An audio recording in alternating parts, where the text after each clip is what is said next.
일화 줄거리. 소설의 화자인 나는 찰스 스트릭랜드라는 천재 화가의 기록을 목사인 그의 친아들, 정신병리학자 등 여러 기록을 통해 탐구하고 있다. 나는 이 자료들이 찰스 스트릭랜드를 왜곡한다고 생각해 그의 본 모습을 알리기 위해 글을 쓰기 시작한다. 찰스 스트릭랜드는 그를 사랑하는 아내, 건강한 두 아이와 함께 지극히 평범한 가정생활을 꾸려나가는 40대 남자이다. 영국 사람으로 런던에 살며 안정적인 중산층이자 증권 중개인이었던 찰스 스트릭랜드는 평소 주변 사람에게 말이 없고 재미없는 사내로 여겨졌다. 나도 처음엔 그를 특별할 것 없는 평범한 사내로 여겼고 나와 교류가 있던 그의 아내조차 그를 예술 따위엔 관심이 없는 교양 없는 남자로 여겼다. 동료 작가로부터 문학에 관심을 가진 스트릭랜드의 아내를 소개받은 나는 스트릭랜드의 집에 출입하게 된다.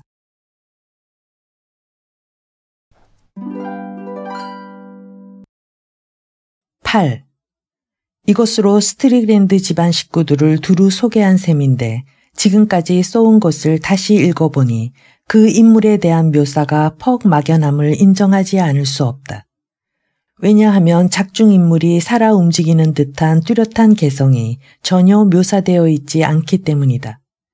그래서 이것은 어쩌면 나의 관찰력이 모자라서 그런 게 아닌가 하며 어떻게 하면 그들의 모습에서 눈앞에 보이는 듯한 특징을 찾아낼 수 있을지 머리를 쥐어짜고 있는 것이다. 색다른 말투라든가 남과 다른 묘한 버릇 같은 것을 지적함으로써 그들에 대한 개성을 심어줄 수 없을까 하는 마음이 들기 때문이다. 그렇게라도 하지 않으면 마치 색바랜 비단 벽걸이 속에 있는 인물처럼 인물과 배경의 구별이 뚜렷하지 않고 좀 떨어진 곳에서 보면 그 형태를 알아볼 수 없이 한낱 아름다운 색채만을 느끼게 되는 것 같다. 변명 같아서 미안한 말이지만 그러나 그들이 나에게 준 인상은 바로 그와 같은 것이었다. 세상에는 완전히 사회 조직 속에 녹아들어 그 속에서라기보다 다만 그것에 의해서 살아가는 흐릿한 그림자 같은 사람들이 많은 법인데 그들도 마치 그런 흐릿한 그림자였던 것 같다. 이 같은 사람들은 말하자면 인체 속의 세포와 같이 없어서는 안 될 요소임에는 틀림없지만 그것은 건강할 동안에는 보다 중요한 유기체 전체 속으로 완전히 그림자를 감춰버리는 게 상례이다. 스트릭랜드 집안은 중상계급의 본보기 같은 가정이었다.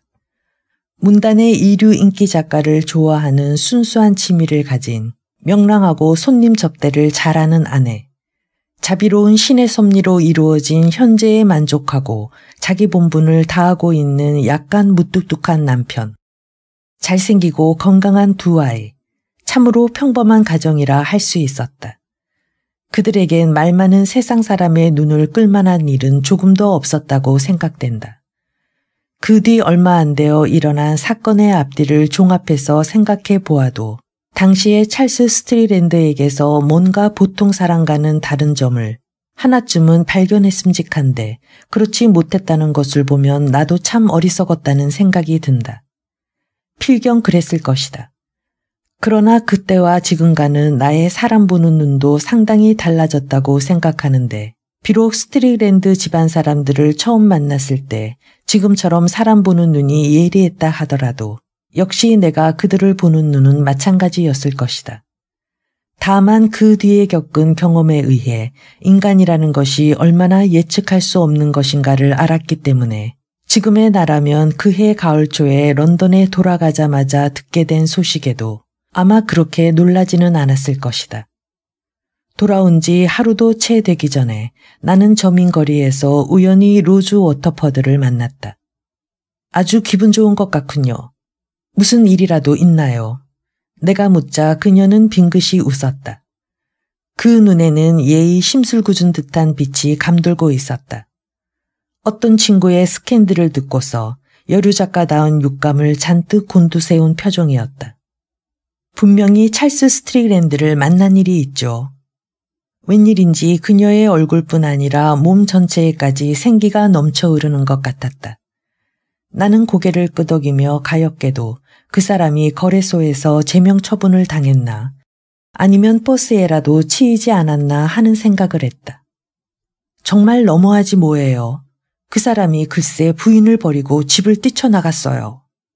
미스 워터퍼드도 저민거리 길가에서 그런 이야기를 길게 할 수는 없다는 것을 알아차렸는지 잠옷 작가답게 그런 사실만을 알리고는 그 밖의 상세한 사정은 일체 모른다며 입을 다물고 말았다.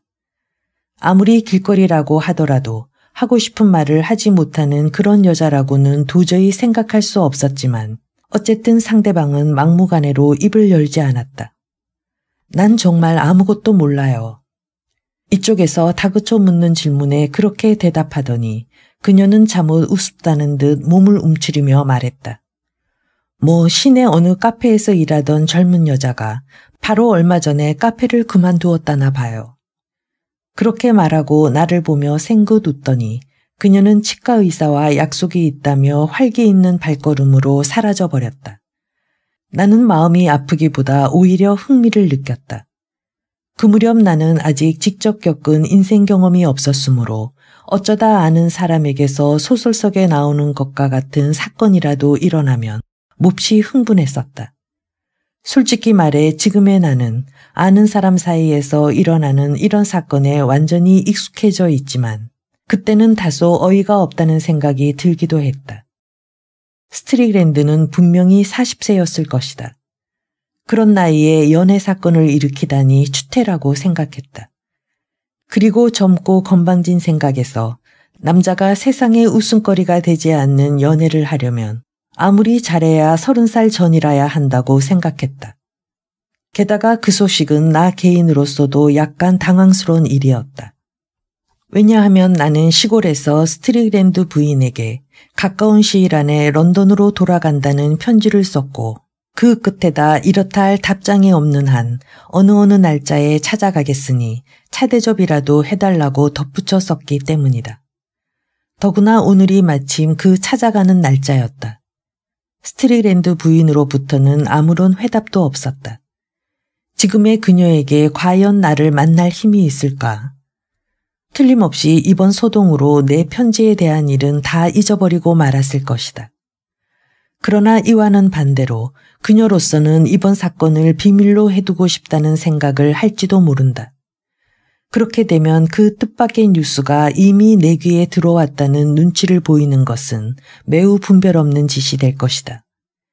약속을 어겨 마음씨 고운 여자의 감정을 상하게 하는 것도 못하고 그렇다고 폐를 끼치기도 못하여 나는 어찌해야 할지 몰랐다. 그녀가 괴로워하고 있으리라는 생각은 들었지만 나로서는 어찌할 수도 없는 처지라 그런 얼굴을 보는 것이 싫었다. 그러나 마음 한구석에는 다소 안 됐다 하는 생각을 하면서도 그녀가 그 괴로움에 어떻게 대처하고 있는가를 눈으로 직접 보고 싶은 생각이 있어 나는 어찌해야 좋을지 마음을 결정할 수가 없었다. 그러다 모르는 채 하고 찾아가 하녀에게 스트릭랜드 부인의 형편을 물어보기로 결심했다. 만약 부인이 만나기 싫으면 나를 문 앞에서 돌려보낼 수도 있을 것이라는 생각이 들었다.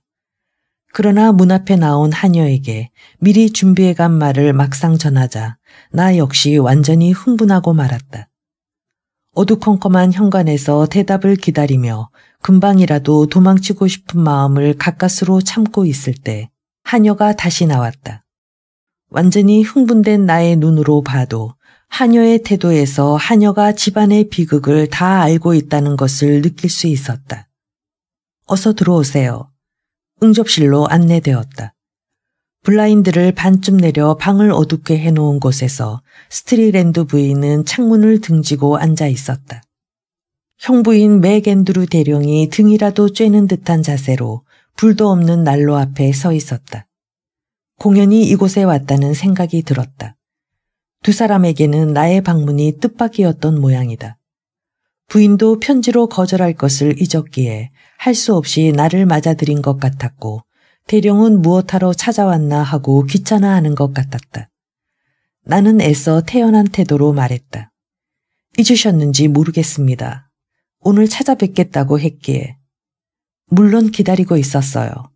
곧 차를 가져오게 하겠어요. 방을 어둡게 해놓았지만 울어서 부어오른 스트릭랜드 부인의 얼굴을 나는 보지 않을 수 없었다. 그렇잖아도 좋지 않은 얼굴빛이 흑빛으로 변해 있었다. 알고 계시죠? 저의 형부를. 여름휴가 바로 전에 만찬회 때 만나셨죠. 우리는 다시 악수를 나누었다. 나는 몹시 허둥대고 있었으므로 무엇부터 이야기해야 좋을지 몰라 쩔쩔매고 있었는데 그때 스트릭랜드 부인이 나에게 휴가에 무엇을 하고 지냈느냐고 물어서 나를 공경해서 구해주었다. 그 덕분에 차가 나올 때까지 그럭저럭 이야기를 이어나갈 수 있었다. 대령은 위스키 소다수를 청했다. 에이미도 한 잔 들지. 괜찮아요. 저는 차로 하겠어요. 이것이 불행한 사건이 일어나고 있다는 사실을 생각해 하는 최초의 말이었다. 나는 일부러 모르는 채 하고 되도록 스트릭랜드 부인을 이야기에 끌어들이려고 했다. 대령은 여전히 난로 앞에 버티고 선 채 아무 말이 없었다. 나는 무례하지 않게 자리를 뜨려면 어느 때쯤 일어나야 할까 생각하고 있었다. 그런데 스트릭랜드 부인은 도대체 어쩌려고 이런 자리에 나를 들어오라고 했는지 까닭을 알 수 없었다. 방에는 꽃 한 송이 없었고 여름휴가 전에 넣어두었던 여러 가지 물건들도 아직 꺼내놓지 않았다. 언제나 그처럼 화사한 느낌이 들던 이 방이 지금은 어딘지 모르게 을씨년스러웠고 서먹서먹했으며 벽 반대쪽에 시체가 뒹굴고 있는 듯한 느낌이 들었다. 나는 차를 다 마셨다. 담배라도 한 대 피우세요. 그렇게 말하고 부인은 사방을 둘러보며 담배 상자를 찾았지만 상자는 보이지 않았다. 어머, 이곳엔 없는 모양이군요. 그러다 갑자기 그녀는 왈칵 울음을 터뜨리더니 허둥거리며 방을 나가버렸다. 나는 어이가 없었다. 지금 와서 생각해보니 언제나 그녀의 남편이 가지고 나왔던 담배가 그곳에 없다는 사실이 자연히 남편 생각이 나게 했는지도 모르며 또 여느 때 몸에 배었던 가정생활의 조그마한 즐거움이 이제 사라진 것을 느끼고 갑자기 슬픔이 복받쳐 오른 것인지도 모른다. 지난날의 그리운 생활도 이것으로 끝장이구나 하고 생각했을 것이다. 그렇게 되면 더 이상 체면 같은 것을 차릴 수 없었을 것이다. 저는 이제 돌아가는 게 좋을 것 같군요. 대령에게 이렇게 말하고 나는 자리에서 일어났다. 그러자 갑자기 격한 목소리로 대령이 외쳤다. 그 바보 같은 녀석이 처제를 버리고 도망쳤어요. 당신도 아마 그 말을 들으셨겠죠. 나는 대답할 말이 없어 잠깐 머뭇거렸다. 세상이란 본디 말이 많은 곳이니까요. 뭔가 심상치 않은 일이 일어났다는 것만 들어서 알고 있습니다. 느닷없이 집을 뛰쳐나가 웬 여자와 손잡고 파리로 도망쳤어요. 에이미에게는 동전 한 입 남겨놓지 않고. 정말 안 됐군요. 이 말 말고는 뭐라고 할 말이 없었다. 대령은 단숨에 위스키 잔을 비웠다. 키가 크고 여윈 50살쯤 되는 남자로 팔자 수염을 기르고 머리는 반백이었는데 푸르스름한 눈과 허약해 보이는 인매를 지니고 있었다. 지난번에 만났을 때 그가 얼빠진 얼굴로 퇴역하기 10년 전부터 매주 사흘을 빼놓지 않고 폴로를 하고 있다고 잠옷 자랑스러운 듯이 떠들어대던 것을 나는 생각했다. 이런 곳에 제가 있으면 오히려 부인께 폐가 될 것 같군요. 정말 뭐라고 드릴 말씀이 없다고 부인께 전해 주십시오. 뭔가 제가 할 수 있는 일이 있다면 무슨 일이건 기꺼이 하겠습니다. 그러나 그는 내가 하는 말에는 전혀 귀를 기울이는 것 같지 않았다. 도대체 처제는 앞으로 어떻게 될까요? 게다가 두 아이까지 있으니 설마 공기만 마시고 살 수는 없을 테고 벌써 17년이나 되었는데 17년이라뇨. 결혼하고 살아온 지가 말입니다. 그는 내뱉듯이 말했다. 나는 본디부터 그자를 못마땅해 했지만 뭐니 해도 동서니까 되도록 참아왔어요. 당신도 그 사람을 설마 신사라고는 생각지 않으셨겠죠. 그런 남자와 어울리게 된 것이 큰 잘못이었던 거요. 하지만 이것으로 모든 것이 끝난 건 아니지 않습니까? 아니요. 이젠 처제로서는 이혼할 수밖에 별 도리가 없어요. 실은 아까 당신이 들어왔을 때도 그 이야기를 하고 있었지요. 곧 이혼 소송을 해라. 그렇게 하는 것이 자신은 물론 아이들에 대한 의무라고 말이요. 그 녀석 정신 좀 차려야 합니다. 이번에 나타나기만 하면 반은 죽을 정도로 두들겨 줄 테니까. 그러나 내가 본 인상으로는 상대방인 스트릭랜드는 어깨가 딱 벌어진 우람한 남자였으므로 안 된 말이지만 맥 앤드루 대령의 손으로는 감당기 힘들 것이라는 생각이 들었다. 하지만 물론 그런 말은 입 밖에 내지 않았다. 대령의 경우도 그러했지만 정의파가 아무리 이를 악물어봤자 악인을 단단히 혼내줄 완력이 없으면 옆에서 보고 있는 쪽에서만 언제나 안타까운 노릇이다. 이번에야말로 어떻게 자리를 뜰까 하고 있는데 공교롭게도 스트릭랜드 부인이 돌아왔다. 눈물을 깨끗이 닦고 콧잔등에 붕까지 바르고 있었다. 울기까지 하고 정말 미안해요. 하지만 아직도 계셔주셔서 다행이에요. 그렇게 말하고 그녀는 자리에 앉았다. 나는 뭐라고 말해야 좋을지 몰랐다. 어쩐지 마음이 내키지 않았고 나와 관계없는 일에 나서고 싶지 않았다. 그때만 해도 나는 들어주는 사람만 있으면 상대방이야 누구이건 간에 가리지 않고 자신의 집안 이야기를 털어놓는 여자들이 저지르기 쉬운 죄악을 아직 모르고 있었다. 스트릭랜드 부인은 애써 그런 기분을 억누르고 있는 것 같았다. 사람들은 뭐라고 하죠? 그녀가 물었다. 가정의 불행에 대해 내가 모든 것을 알고 있는 것으로 인정하고 있는 그녀의 태도에 나도 당황할 수밖에 없었다. 돌아온 지 얼마 안 돼서 만난 사람이 워터퍼드 양밖에 없습니다. 그 말을 듣자 스트릭랜드 부인은 자신의 두 손을 꽉 잡았다. 그럼 그 여자가 뭐라고 했는지 자세히 말해주시지 않겠어요? 그 말에 내가 대답하기를 망설이자 그녀가 굳이 또 물었다. 난 특히 그 점이 알고 싶어요. 어쨌든 세상 소문이란 다 그렇고 그런 게 아닌가요? 그 여자의 말을 그대로 고지 들을 수야 있겠습니까? 뭐 주인께서 집을 나가셨다는 말을 하긴 하더군요.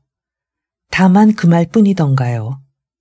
나는 로즈 워터퍼드가 헤어질 때 카페 여자 이야기를 조금 비쳤던 일을 여기서 말하고 싶지 않아서 모르는 채 했다. 그 밖에 또 주인이 누구하고 같이 도망쳤다는 이야기는 하지 않던가요? 아니요. 그런 이야기는 일체. 그래요. 그것을 물어보고 싶었던 거예요. 좀 꺼림칙한 생각은 들었지만 어쨌든 이쯤에서 자리를 떠도 좋으려니 생각했다. 그래서 스트릭랜드 부인과 악수를 하며 만일 도와드릴 수 있는 일이 있다면 기꺼이 하겠다고 말했다.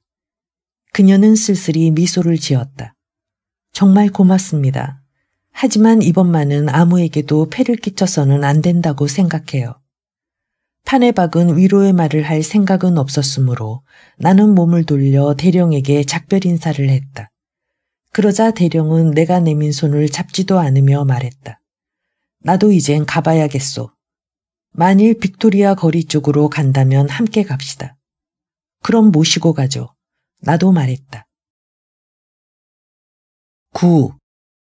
아무래도 보통 일이 아니오. 밖으로 나오자 대령이 곧 입을 열었다. 나는 그가 함께 따라 나온 것이 조금 전까지 처제와 몇 시간에 걸쳐 논의했던 문제를 이번에는 나를 상대로 되풀이하려는 속셈에서였다는 것을 알아차렸다. 그 여자가 누구인지 아직 그것을 몰라요. 그 바보 같은 녀석이 파리로 도망쳤다는 것만은 확실한데 뵙기에 두 분 사이가 퍽 좋은 것 같던데요. 좋았죠. 당신이 들어오기 바로 전만 해도 부부가 된 뒤 오늘까지 입씨름 한번 한 일이 없다고 에이미가 말하고 있던 참이었소. 게다가 이 세상에는 그처럼 마음씨 고운 여자도 좀처럼 없을 겁니다. 상대방이 이렇게 자진해서 속 이야기를 해왔으므로 나는 몇 가지 이야기를 물어봐도 될 것 같은 생각이 들었다. 설마 부인께서 지금까지 전혀 눈치를 못 챘던 것은 아니겠죠? 아니요. 전혀 눈치를 못 챘어요. 그 사람은 8월에는 처제와 아이들과 함께 노폭에서 지냈어요. 언제고 조금도 달라진 데가 없었다는군요. 나도 집사람을 데리고 2, 3일 그곳에 가서 함께 골프를 친 일이 있어요. 9월이 되자 그 사람은 동업자에게 휴가를 줘야 한다며 한 발 먼저 런던으로 돌아갔고 에이미만 계속 시골에 남아 있었던 거요. 6주간 계약으로 시골집을 빌려 쓰고 있었으니까요. 그래서 처제는 기한이 끝나기 바로 직전에 그자에게 편지로 며칠 뒤에는 런던으로 돌아가겠다고 알린 거요.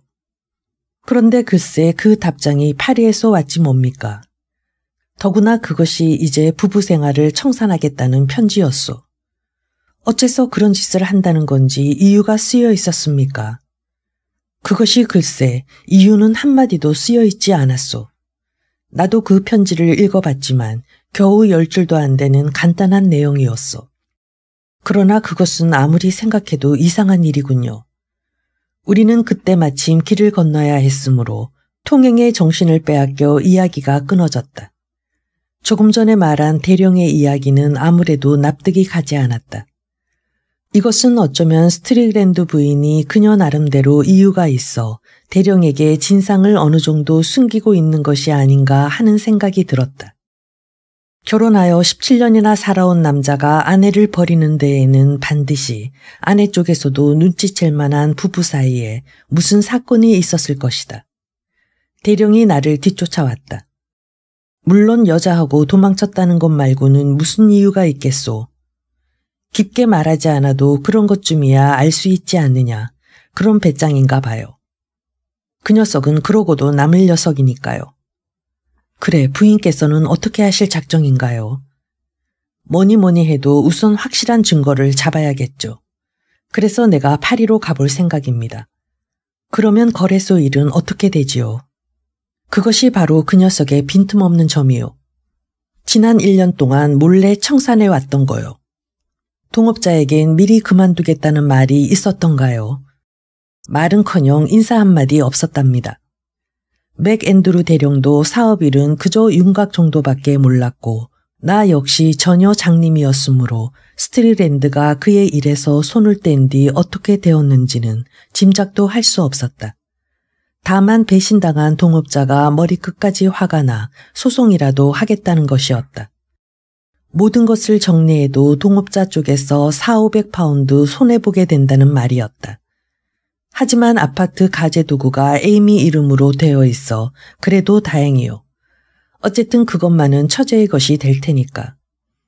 아까 부인께서 무일푼이 되었다고 하셨는데 그 말이 사실입니까? 물론 사실이요.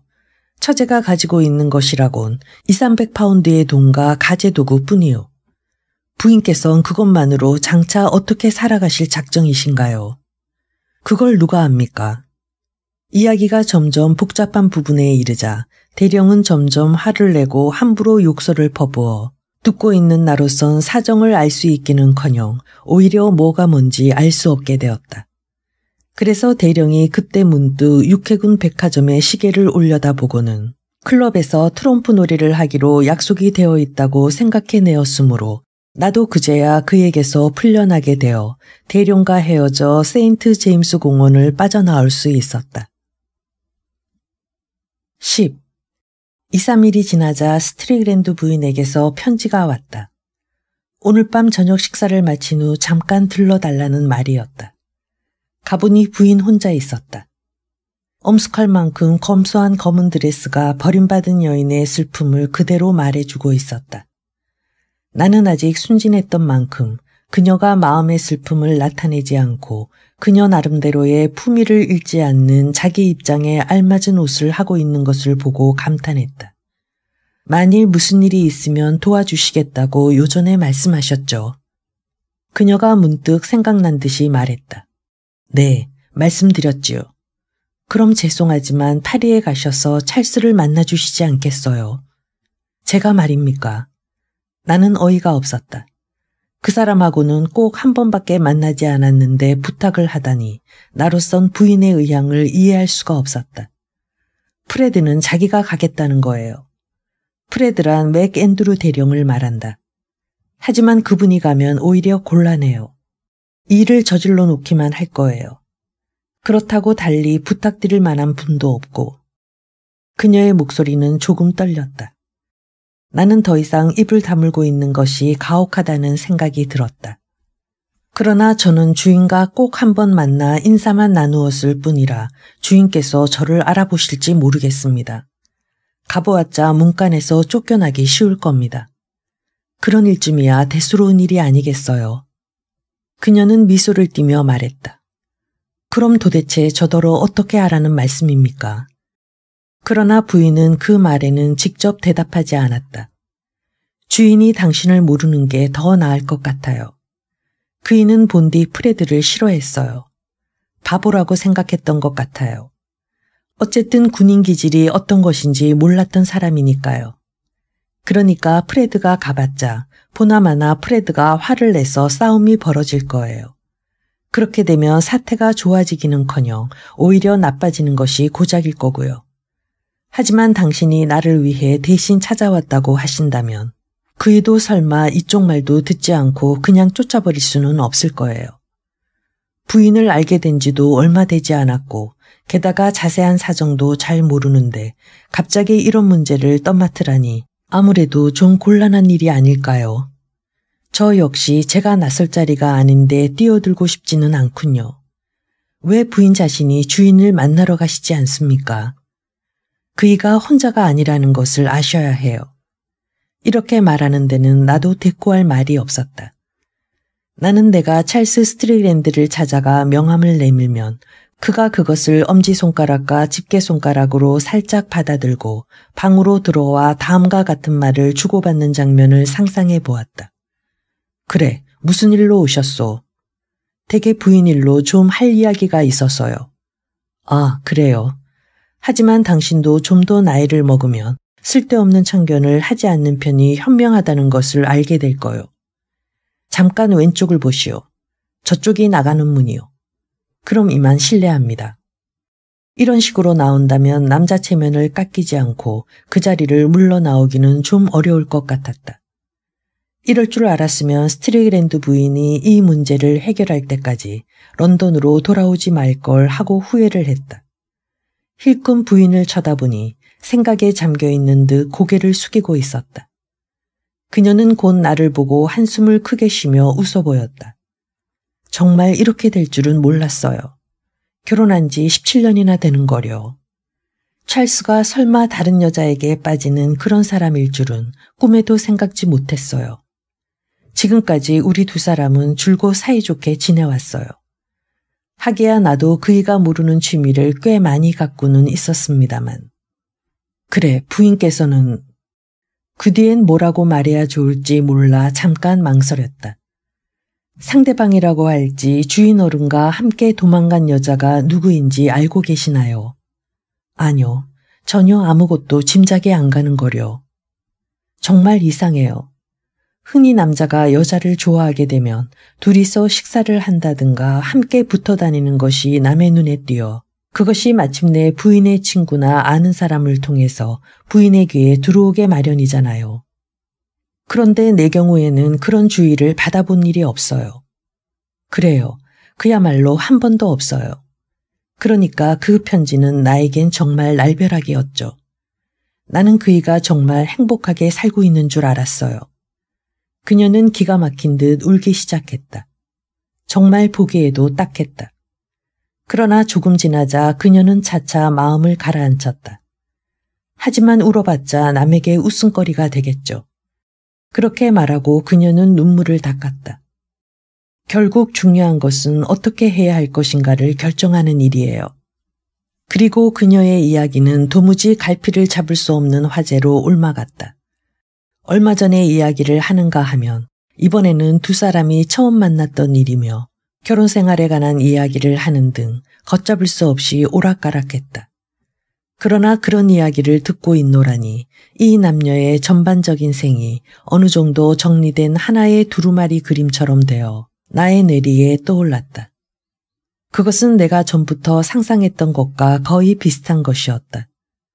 스트릭랜드 부인은 어느 인도 주재 관리의 딸로 아버지가 은퇴하자 온 집안 식구가 영국의 깊은 산골로 이사했다. 그러나 해마다 8월이 되면 가족을 데리고 이스트본을 찾아가는 것이 관례였다. 여기서 그녀는 20살 때 처음으로 찰스 스트릭랜드를 만났다. 그는 그때 23살이었다. 두 사람은 함께 테니스를 치기도 하고 바닷가를 산책하기도 하고 흑인으로 분장한 가수의 노래에 귀를 기울이기도 했다. 이리하여 그녀 쪽에서는 그가 청혼에 오기 일주일 전부터 이미 결혼하기로 마음먹고 있었다. 두 사람은 런던에서 살기로 했다. 처음에는 햄스티드에 살다 형편이 나아지자 도심지로 옮겨왔다. 그동안 두 아이가 생겼다. 그이는 두 아이를 퍽 귀여워하는 것 같았어요. 그래서 아무리 내가 싫어졌다 해도 저 아이들까지 어떻게 버리고 갔을까 하는 생각이 들어요. 이렇게 되다니 도저히 믿어지지 않아요. 지금도 사실 같지가 않고요. 그러나 결국 부인은 파리에서 온 편지를 보여주었다. 하긴 나도 벌써부터 그 편지가 몹시 보고 싶었는데 차마 보여달라는 말을 할 수가 없었다. 사랑하는 에이미, 당신이 돌아오면 아파트는 모든 준비가 다 되어 있을 것이요.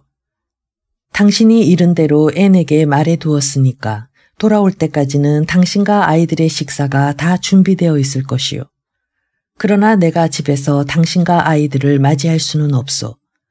나는 당신과 별거할 결심으로 내일 아침 파리로 떠날 예정이니까. 이 편지는 내가 파리에 도착한 뒤 내기로 하겠소. 이제 다시는 돌아오지 않을 작정이요. 이 결의를 절대로 바꿀 수는 없소. 찰스 스트릭랜드. 한마디 변명도 없고 미안하다는 말 한마디도 없으니 아무리 생각해도 이건 너무하지 않아요. 이런 편지치고는 꽤 간단하군요. 정신이 이상해졌다고밖에 생각할 수 없어요. 그 일을 빠지게 한 그 여자가 대체 어떤 종류의 여자인지는 모르지만 어쨌든 그 여자 때문에 그이는 완전히 변해버린 거예요. 틀림없이 오래전부터 있었던 일일 거라고요. 어째서 그렇게 생각하시나요? 프레드가 알아냈어요. 주인은 언제나 일주일에 서너 번씩은 브릿지를 하러 클럽에 간다고 집을 비웠었어요.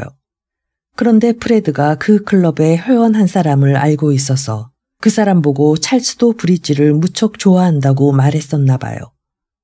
그랬더니 그 사람이 설마 하는 표정을 지으며 찰스가 카드실에 있는 것을 한 번도 본 일이 없다고 그러더래요. 그래서 모든 것이 들통이 난 거죠. 집에서는 클럽에 간다고 해놓고 그 여자가 있는 곳으로 놀러 간 게 틀림없어요. 나는 잠시 입을 다물고 있었는데 문득 두 아이들 생각이 났다. 이런 일을 로버트 군에게 말할 때에는 굉장히 괴로우셨겠군요.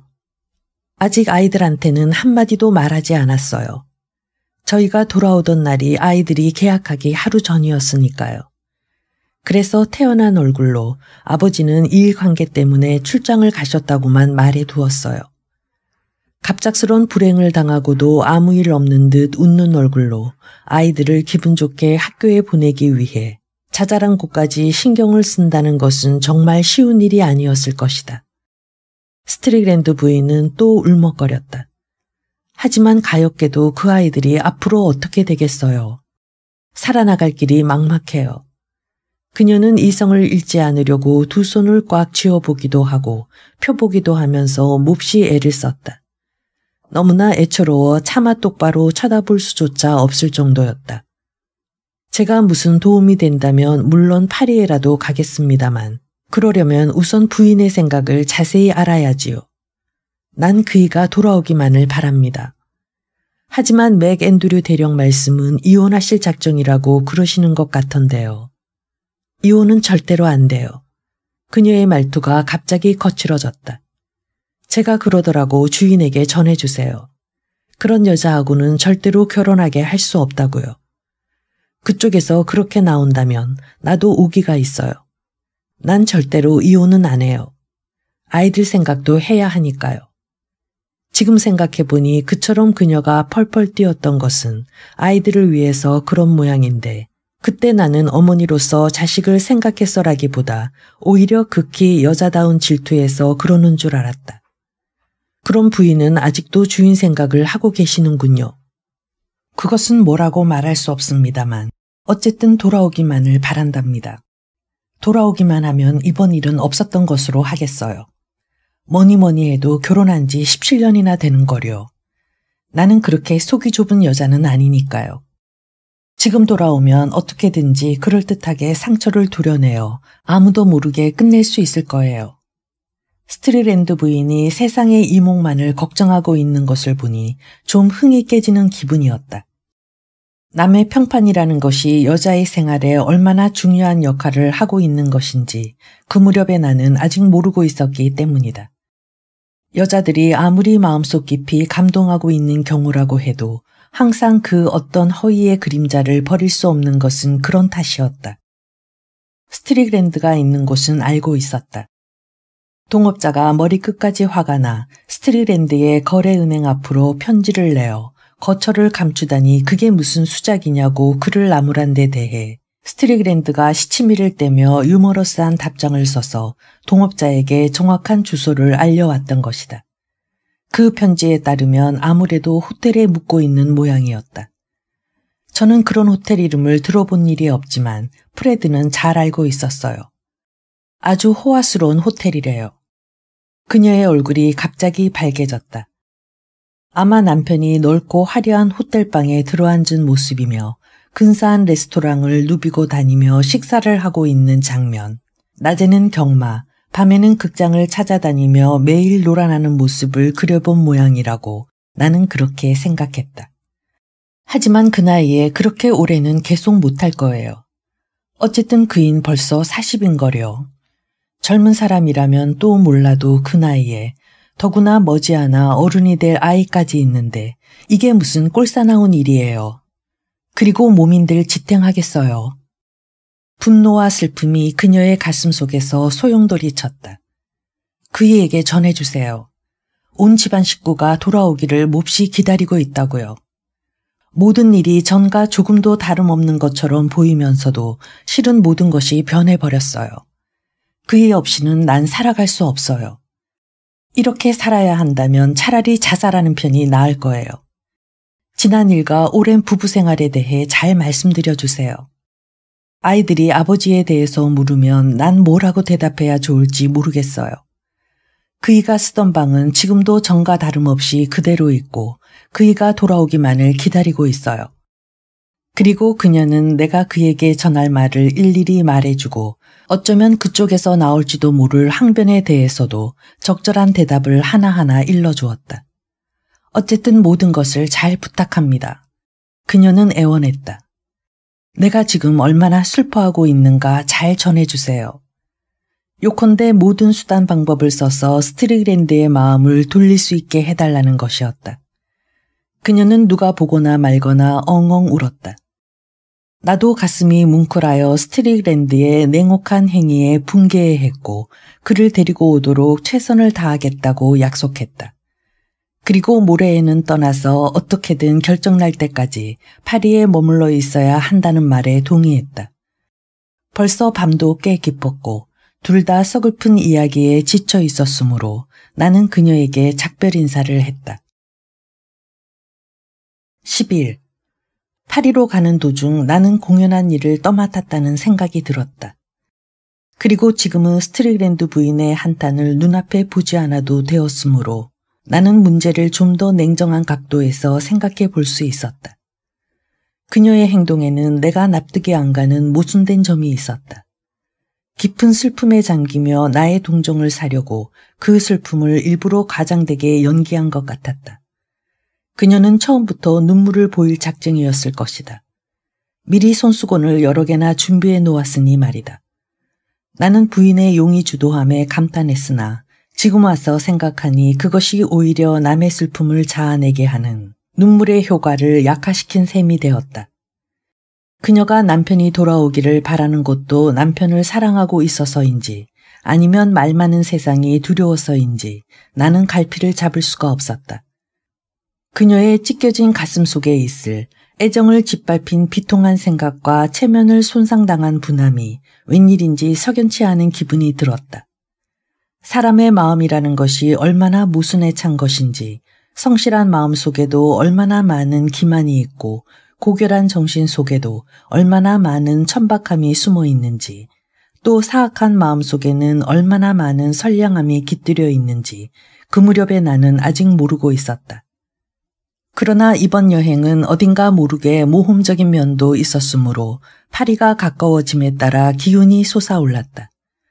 또 연극이라도 보는 듯한 눈으로 자신의 모습을 상상해 보기도 하고 바람난 남편을 관대한 아내 곁으로 데리고 가는 믿음직스러운 친구 역할을 하는 자신을 만족스럽게 생각하기도 했다. 스트릭랜드를 만나는 날을 파리에 도착한 다음 날 밤으로 정했다. 시간을 정하려면 신중해야 했기 때문이다. 점심을 먹기 전에 사람의 마음을 움직이려고 해보았자 성공할 가망성은 없을 것이다. 그 무렵 나 자신도 연애 사건으로 밤이나 낮이나 가슴이 꽉 차 있었는데 나 역시 차 마시는 시간이 끝나기 전부터 만나서 즐기려는 생각은 한 일이 없었다. 나는 내가 투숙한 호텔에서 스트릭랜드가 묵고 있는 호텔이 어디쯤인가를 물어보았다. 그 호텔 이름은 벨주였다. 그런데 그런 호텔 이름을 들어본 적이 없다고 지배인이 대답하는 데는 나도 약간 당황했다. 스트릭랜드 부인의 이야기로는 리볼리 거리 뒤쪽에 있는 호화스러운 호텔이라고 했는데 지배인과 둘이서 호텔 안내서를 조사해 보았지만 그런 이름의 호텔은 무안르 거리에 꼭 한 곳 있을 뿐이었다. 그 일대는 상류에 속하기는커녕 오히려 좋지 않은 구역이었다. 나는 고개를 갸웃거렸다. 설마 이런 데는 아닐 텐데. 지배인도 어깨를 움츠렸다. 파리 안에서 그런 이름의 호텔은 그곳밖에 없었다. 나는 문득 아하, 그러고 보니 행방을 감췄구나 하는 생각이 들었다. 이 주소를 동업자에게 알릴 때 이미 골려줄 생각을 하고 있었을 것이다.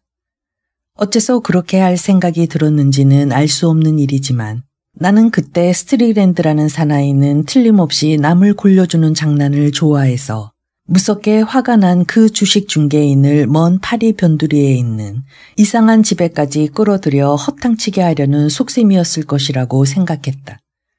그러나 여기까지 왔으니 일단 가보기로 했다.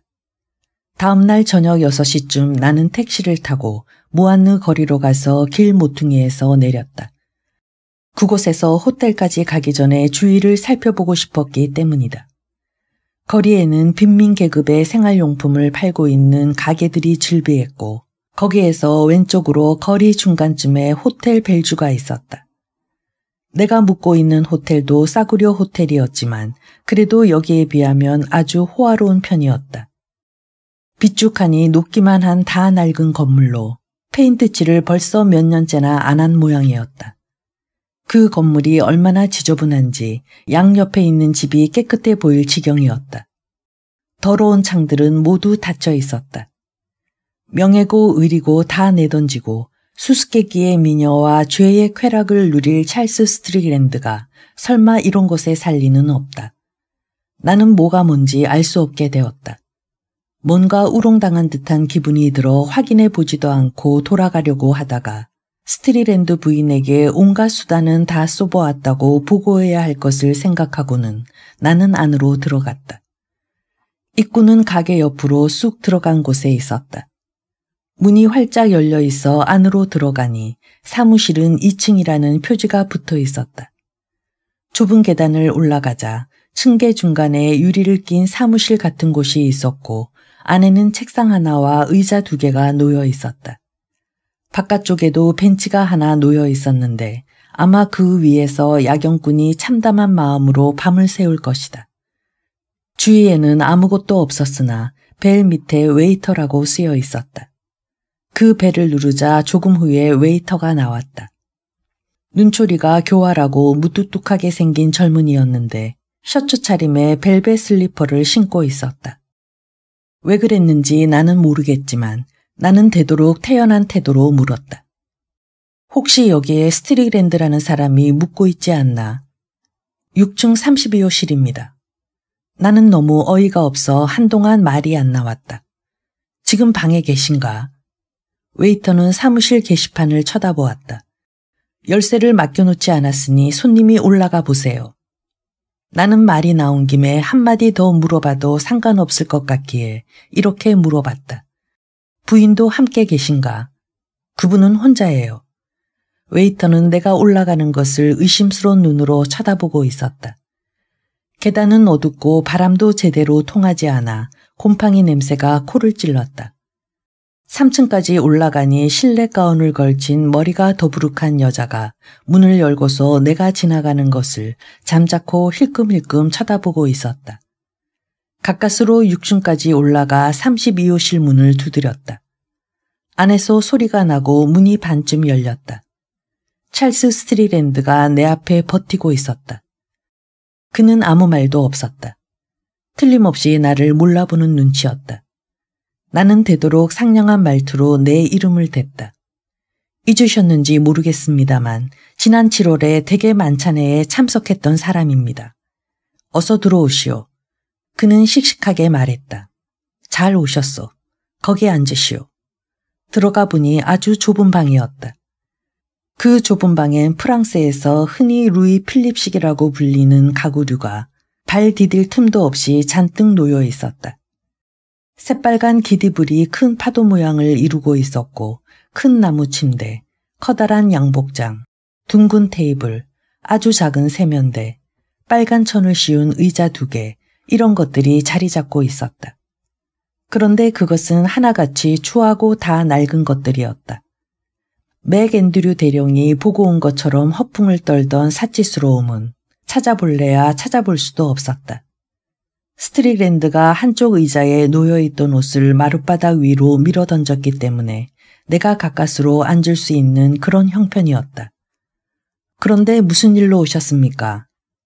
방이 좁아서 그런지 저번에 보았을 때보다 그의 몸짓이 훨씬 더 커 보였다.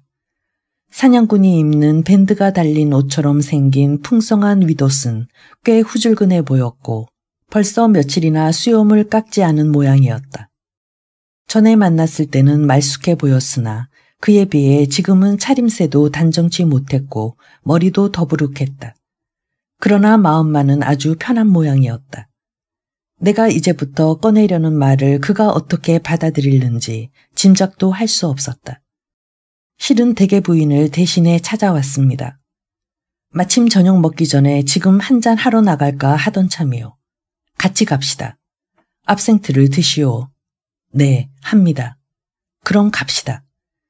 그는 언제 솔질을 했는지도 모를 그런 중산모를 머리 위에 올려놓으며 말했다. 같이 식사를 해도 괜찮으시겠죠? 어쨌든 나는 당신한테 저녁 식사를 대접한 일이 있으니까. 좋습니다. 그런데 혼자 계십니까? 물론 혼자죠. 솔직히 말해 벌써 사흘째나 아무하고도 말을 하지 않았어요. 내 프랑스어 실력이 형편없어서요. 나는 앞장서서 계단을 내려오며 그 카페 여자하고는 도대체 어떻게 된 것인가 하는 생각이 들었다. 벌써 싸우고 헤어져 버린 것인가? 아니면 그의 열정이 식어버린 것인가? 그러나 만일 그가 소문과 같이 1년에 걸쳐 이 분별 없는 모험을 하려고 대책을 강구해 왔다면 설마 그럴 리는 없을 것이다. 우리는 클리시 거리까지 걸어가 어느 큰 카페의 테라스에 있는 테이블 하나를 차지하고 앉았다. 12. 클리시 거리는 그 시간만 되면 늘 사람들로 붐비고 있었다. 거기서 조금만 상상을 하면 길 가는 사람들 속에서 쓸쓸해 보이는 로맨스의 주인공을 얼마든지 찾을 수 있을 것 같았다.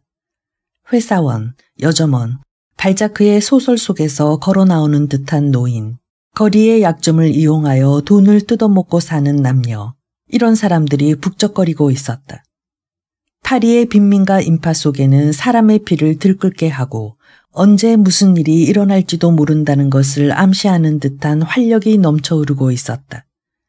파리는 잘 알고 계십니까? 나는 물었다. 아니요. 신혼여행 때 꼭 한 번 왔었죠. 그런데 그 호텔을 잘도 찾아내셨군요. 어디 싼 숙소가 없느냐고 물었더니 누가 가르쳐 주더군요. 압생트가 나왔으므로 우리는 누구나 그렇게 하듯이 녹아가는 설탕 위에 물을 몇 방울 떨어뜨렸다. 실은 진작 제가 찾아온 이유를 말씀드릴까 했습니다만 나는 조금 허둥대며 말을 꺼냈다. 그의 눈이 반짝 빛났다. 나도 조만간 누가 올 줄은 알았어요. 에이미로부터 편지도 자주 오고 해서. 그럼 제 용건도 대강은 짐작하시겠군요. 그런데 그 편지는 아직 읽어보지도 않았어요. 잠깐 시간의 여유를 갖기 위해 나는 담배에 불을 붙였다. 이 문제에 대해 어디서부터 말을 꺼내야 좋을지 몰라 나는 망설였다. 미리 상대방을 설득할 수 있을 만한 애원조의 말과 비분조의 말을 여러 가지 준비해 왔지만 이 크리시 거리에서는 아무래도 그 말이 어울리지 않을 것 같았다. 갑자기 상대방은 빙긋이 웃었다.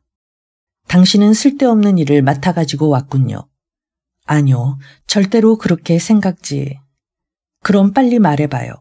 그 말이 끝나면 오늘 밤 우리 즐겁게 마셔봅시다. 그렇게 나오자 나도 약간 망설여졌다.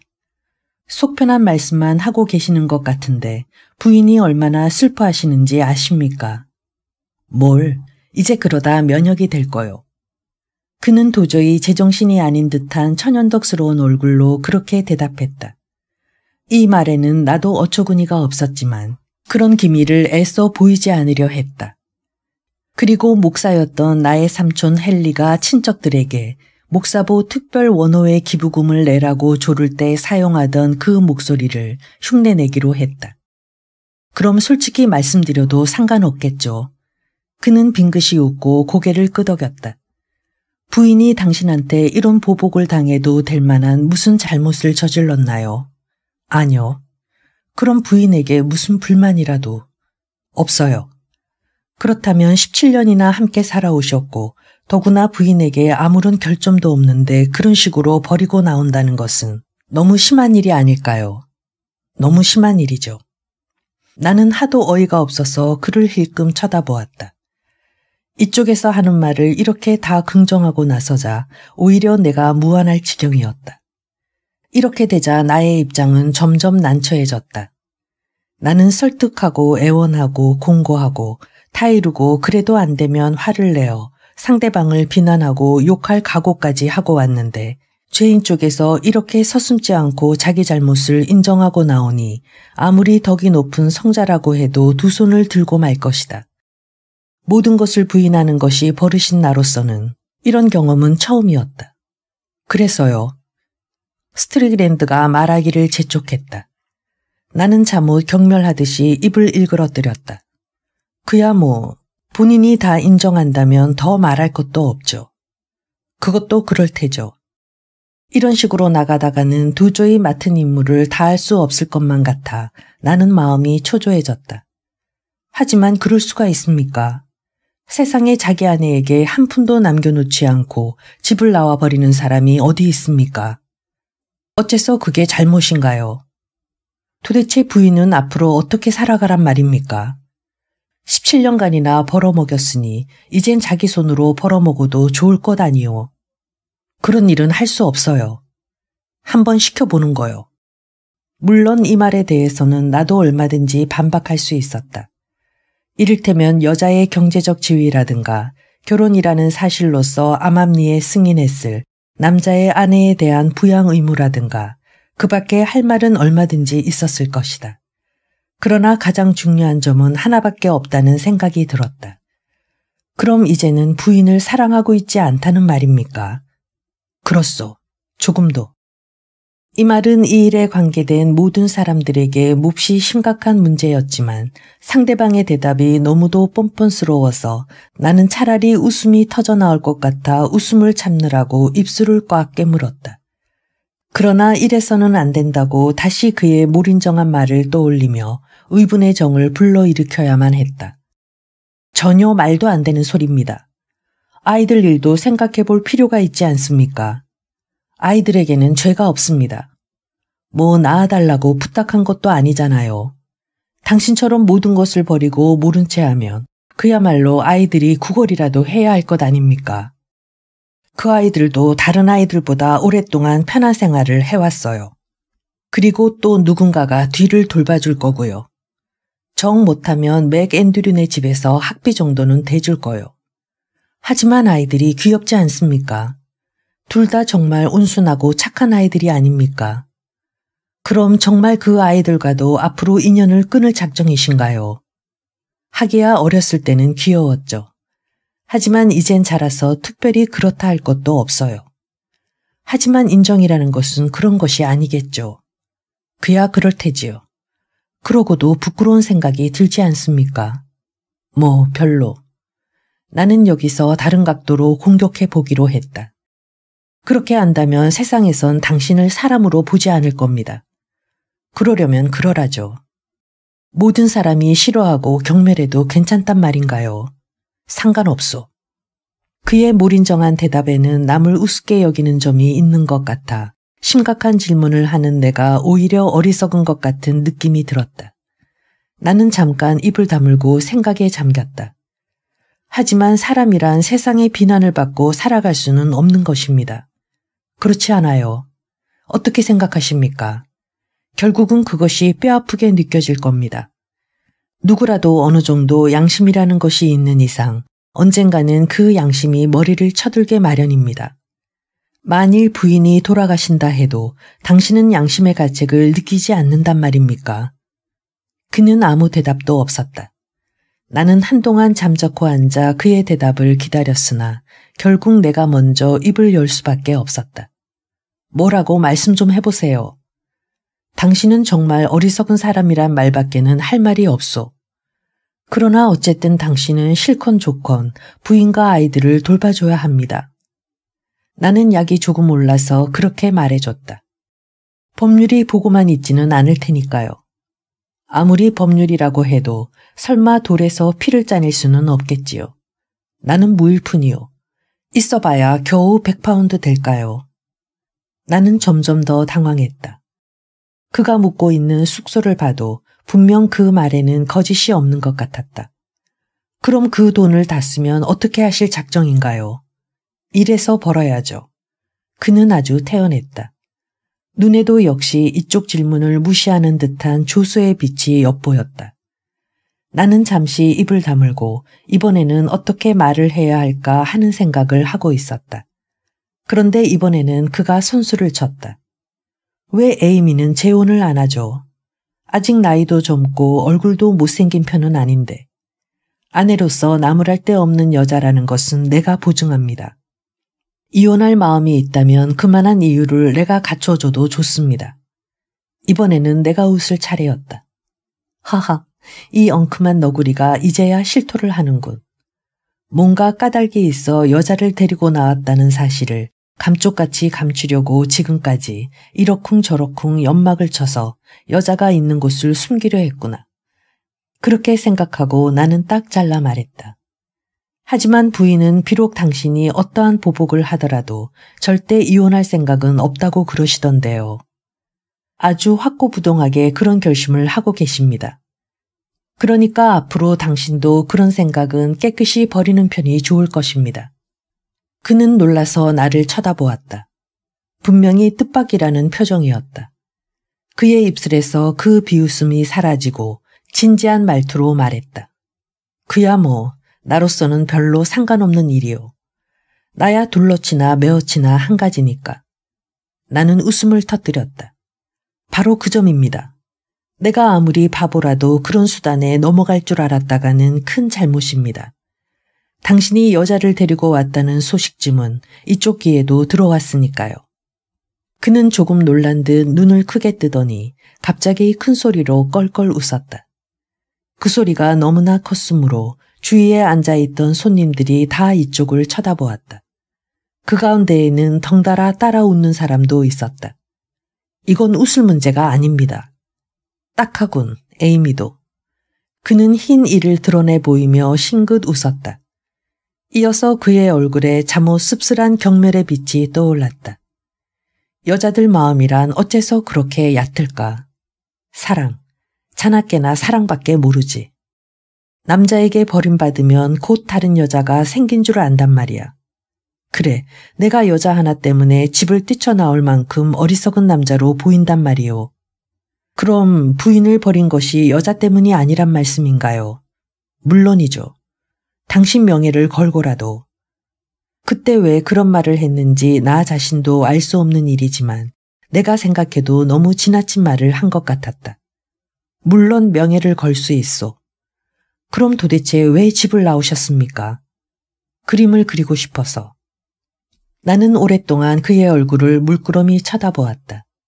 아무래도 납득이 가지 않았다. 제정신을 가진 사람같이 보이지 않았다. 다시 말해 그 무렵에 나는 아직 아무것도 모르는 철부지였기 때문에 나의 눈에는 그가 그저 중년 남자로 보일 뿐이었다. 나는 벌어진 입이 다물어지지 않았다. 하지만 당신 나이는 40입니다. 그러니까 더 이상 꾸물거릴 수 없었던 거요. 전에도 그림을 그린 경험이 있으신가요? 어렸을 때 화가가 되고 싶었는데 아버지가 화가가 되면 돈을 못 번다고 나를 장사길에 들어서게 하셨소. 그래서 한 1년 전부터 조금씩 그림을 그리기 시작해 그동안 줄곧 밤에 그림 공부를 하러 다녔죠. 그럼 부인에게 클럽으로 브릿지하러 간다고 하고 당신이 갔던 곳이 거기였군요. 그렇소. 그렇다면 왜 그렇다고 솔직히 말씀 안 하셨던가요? 나만의 비밀로 해두고 싶어서요. 그래, 그릴 수 있을 것 같습니까? 아직 안 돼요. 그러나 이제 그리게 될 거요. 그러니까 이렇게 파리에까지 찾아온 거 아니오. 런던에서 내 희망이 이루어지지 않았으니까 이곳에선 틀림없이 그 일이 이루어질 거요. 하지만 당신 같은 나이에 시작하여 과연 결실을 볼까요? 대개는 18세부터 시작하지 않습니까? 나는 18세 때보다 지금이 더 머릿속에 잘 들어와요. 자신에게 재능이 있는지 없는지를 어떻게 아십니까?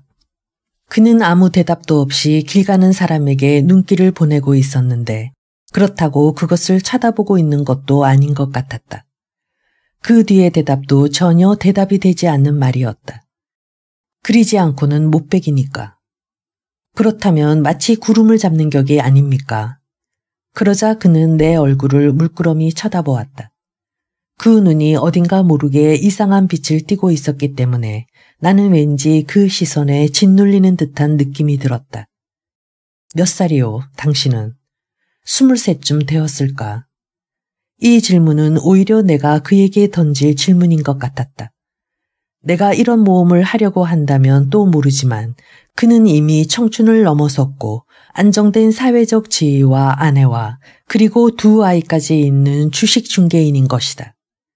나 같은 젊은이가 화가를 지망했다면 별로 이상할 것도 없겠지만 그가 화가를 지망한다는 것은 정말 어리석은 일이다. 나는 어디까지나 솔직하고 싶다. 물론 기적이 일어나는 수도 있으니까 당신이 화가가 되지 말라는 법은 없습니다. 그러나 솔직히 말해서 그런 가능성은 만에 하나겠죠. 죽도록 고생만 하고 아무 결실도 없이 결국 단념해야 하는 경우가 온다면 그야말로 이럴 수도 없고 저럴 수도 없을 게 아닙니까? 그래도 나는 그리지 않을 수 없소. 그는 되풀이했다. 그럼 가령 당신이 앞으로 아무리 애를 써도 삼류화가로 그친다면 그래도 모든 것을 버릴 만큼의 보람이 있었다고 생각하시겠습니까? 물론 그것이 다른 직업의 경우라면 이렇다 할 정점이 없어도 상관없습니다.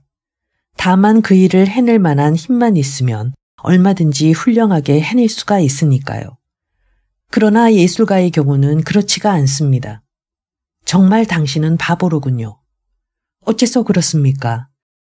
뻔한 이치를 말하는 것이 바보라면 뭐 할 말이 없지만.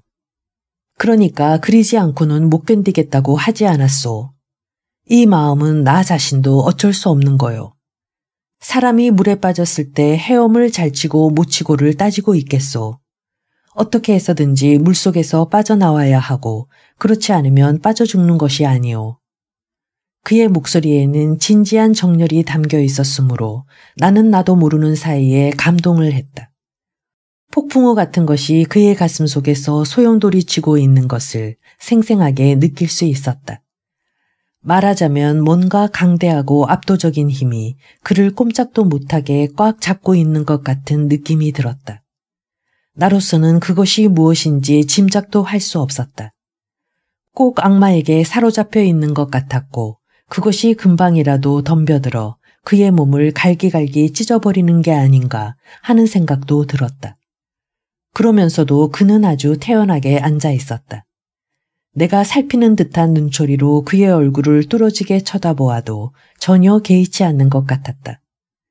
나는 문득 사냥꾼 옷같이 후줄근한 웃옷을 입고 먼지투성이에 모자를 쓴 채 이곳에 앉아있는 이 사나이가 낯선 사람들의 눈에는 어떻게 비칠까 하는 생각이 들었다. 헐렁헐렁하게 큰 바지, 꾀죄죄한 손, 면도를 하지 않아 붉은 수염으로 더부룩한 턱, 작은 눈, 보기 흉할 정도로 큰 코, 아무리 보아도 흉하고 야비한 느낌의 얼굴이었다. 입도 큰데다 입술도 두툼했다. 이런 모습이고 보면 나는 그를 알아보지 못할 것 같았다. 그럼 절대로 부인 곁으로는 돌아가지 않겠다는 말씀인가요? 나는 끝으로 다시 한번 다짐하듯 물었다. 그렇소. 무슨 일이 있어도. 하지만 부인은 지금까지의 일은 다 없었던 것으로 하고 다시 사이좋게 지내기를 원하고 계십니다. 물론 원망하지도 않을 겁니다. 내가 그런 말에 넘어갈 것 같소. 그럼 세상 사람들이 당신을 나쁜 놈이라고 욕해도 상관없다는 말씀이시군요. 부인과 아이들이 구걸을 해도 괜찮다는 말씀이시고요. 전혀 상관없는 일이요. 나는 일부러 잠시 침묵을 지키다 되도록 천천히 그리고 신중하게 입을 열었다. 정말 당신이란 사람은 아무짝에도 쓸모없는 비열한 인간이요. 이제 그만큼 했으면 당신도 가슴이 후련할 거요. 그럼 이제 슬슬 식사라도 하러 갑시다.